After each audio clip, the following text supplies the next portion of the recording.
অকমানি অকমানি মাছ বৰালিকেইটা ডাঙৰ ডাঙৰকৈ থ'ব লাগিছিলে, তেতিয়াই খাবলৈ ভাল হ'লহেঁতেন সৰিয়হ চৰিয়হ দি।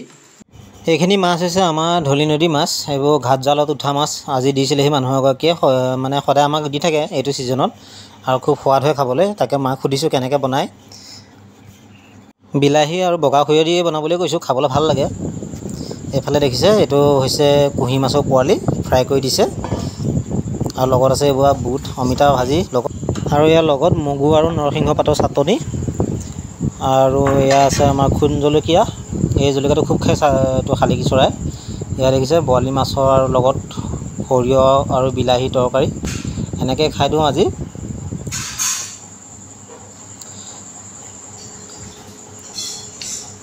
সঁচাই খুব ধুনীয়া টেষ্টি হৈছে খাবলৈ। লোকেল মাছ যেতিয়া খাবলৈ সোৱাদেই হয়, এইবোৰ কোনো ভেজাল নাইকিয়া মাছ।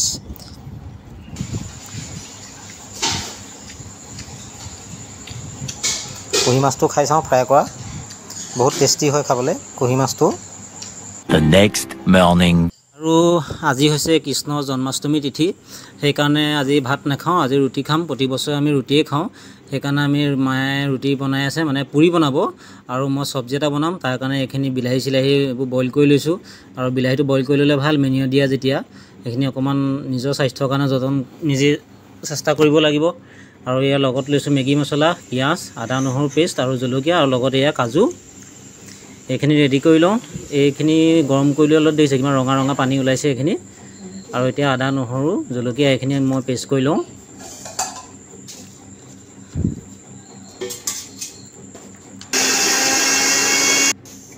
এইখিনি পেষ্ট হৈ গৈছে। আৰু এতিয়া এই বিলাহীখিনি পেষ্ট কৰি লওঁ। বিলাহীটো গৰম কৰি ল'লে বাকলিটো এৰাই যায়, আৰু সুবিধা হয় বাকলিটো পেলাবৰ কাৰণে। অকণমান গৰম পানী দি এইখিনি পেষ্টটো কৰি লওঁ। এইখিনি দেখিছে ৰেডি। আৰু এতিয়া এই কাজুকেইটা যে দেখাইছিলোঁ, এই কাজুকেইটাও অকণমান পানী দি পেলাই পেষ্ট কৰি লওঁ। অকণমান গৰম পানী দি দিছোঁ। এয়া ৰেডি পেষ্টখিনি, দেখিছে গাখীৰৰ নিচিনা লাগিছে দেখিবলৈ। এয়া বিলাহী পেষ্ট, মেগী মছলা, আদা নহৰু পেষ্ট, লগত পিঁয়াজ। আৰু এয়া বইল কৰি লোৱা আলুখিনি, যিখিনি পানী আছিলে সেইখিনি মই পেলাই দিলোঁ। এতিয়া কেৰাহী ৰেডি, গৰম হৈ আছে যেতিয়া তেলটো দি লওঁ। মায়ে এয়া পুৰি বেলি আছে। আৰু এতিয়া তেল গৰম হ'ল যেতিয়া মই পিঁয়াজখিনি দি লওঁ। এইখিনি ভালকৈ ফ্ৰাই কৰি লওঁ। আৰু পেষ্ট কৰি লোৱা আদা নহৰু জলকীয়াখিনি দি দিছোঁ। এইখিনি ধুনীয়াকৈ ফ্ৰাই কৰি ল'ব লাগিব। আৰু এইখিনি ফ্ৰাই কৰোঁতে সদায় গেছটো কমাই ল'ব। আৰু জোখমতে হালধি, এইখিনি ভালকৈ মিলাই লওঁ। এতিয়া পেষ্ট কৰি লোৱা বিলাহীখিনি দিছোঁ। এইখিনি ধুনীয়া মিলাই অকণমান জোখমতে নিমখ, এয়া সৰিয়হ পেষ্ট কৰিছিলোঁ, বগা সৰিয়হ, সেইখিনি দেখাবলৈ থাকি গৈছিলে। বগা সৰিয়হটো নিদিলে নহ'ব। আৰু মই চব্জিটো বনাই আছোঁ, ক'বলৈকে পাহৰিলোঁ কি বনাই আছোঁ। মই আলুদম বনাই আছোঁ, পুৰিৰ লগত খাবৰ কাৰণে আলুদম। আজিতো মাছ মাংস খাব নাপায় বুলি কয়। আপোনালোকে মাছ মাংস কৃষ্ণ জন্মাষ্টমীত খায় নে নাখায় মোক কমেণ্ট কৰি জনাব। আমি পিছে আজিলৈকে খাই পোৱা নাই, সেইকাৰণে ৰুটি খাইছোঁ আজি। আলুদমত সদায় যিটো মছলাৰ গ্ৰেভিটো, এইটোৱেই মেইন। আৰু এইখিনি ভালদৰে বনাই নল'লে খাবলৈ ভাল নহ'ব। আৰু এতিয়া এই মছলাখিনি দি দিছোঁ। আৰু মাজে মাজে অকণমান পানী দি আছোঁ, বেছি ডাঠ হৈ গ'লেও বেয়া।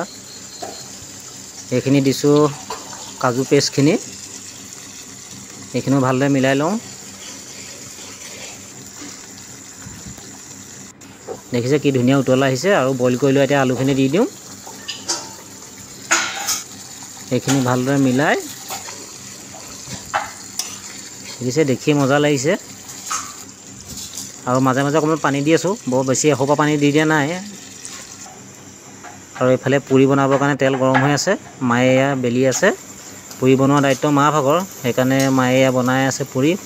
মায়ে বনালে পুৰিকেইটা ধুনীয়া হয় খাবলৈ, আৰু মই বনালেতো আৰু অৱস্থা কাঢ়িলৈ যায়। সেইকাৰণে মাকে দিছোঁ বনাবলৈ।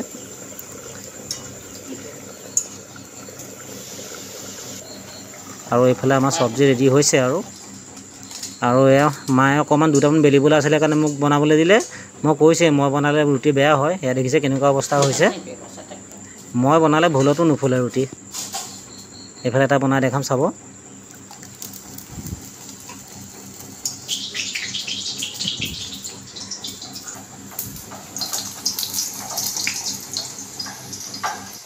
মই দুটা পুৰি বনালোঁ, এটাও নুফুলিলে, এয়া অৱস্থা। আৰু এইখিনি আমাৰ ৰুটি ৰেডি, দুটা মানুহৰ কাৰণে যথেষ্ট হৈ গৈছে।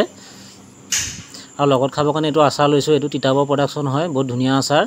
ইয়াত আছে বগৰী, ঔটেঙা, আম আৰু জলকীয়া মিক্স আছে, এইটো খাবলৈ বহুত ধুনীয়া হয়।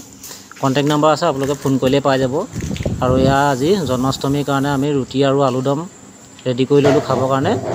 আৰু খুব ধুনীয়া হৈছে খাবলৈ চব্জিটো, মানে মই যেনেকৈ ভাবিছিলোঁ তাতকৈ বেছি সোৱাদহে হৈছে। সঁচাকৈ মই একো মিছা কথা কোৱা নাই, বহুত ধুনীয়া হৈছে খাবলৈ চব্জিটো। আৰু বহুত মেহনত কৰি বনাইছোঁ কাৰণে খাবলৈ ভাল হৈছে। আৰু যিকোনো বস্তু মেহনত কৰি যদি আপুনি বনায়, খাবলৈ বহুত ধুনীয়া হয়। আৰু আচাৰৰ লগত এয়া পুৰি লৈ লৈছোঁ। এইফালে মায়ে খাই আছে। মই শুকান ৰুটি খাম বুলি ভাবিছিলোঁ, মায়ে ক'লে পুৰিৰ লগতে ভাল লাগিব। আৰু এইখিনি চব্জি আৰু এয়া ৰুটি থাকি গ'ল, আমি খাই আদায় কৰিব নোৱাৰিলোঁ।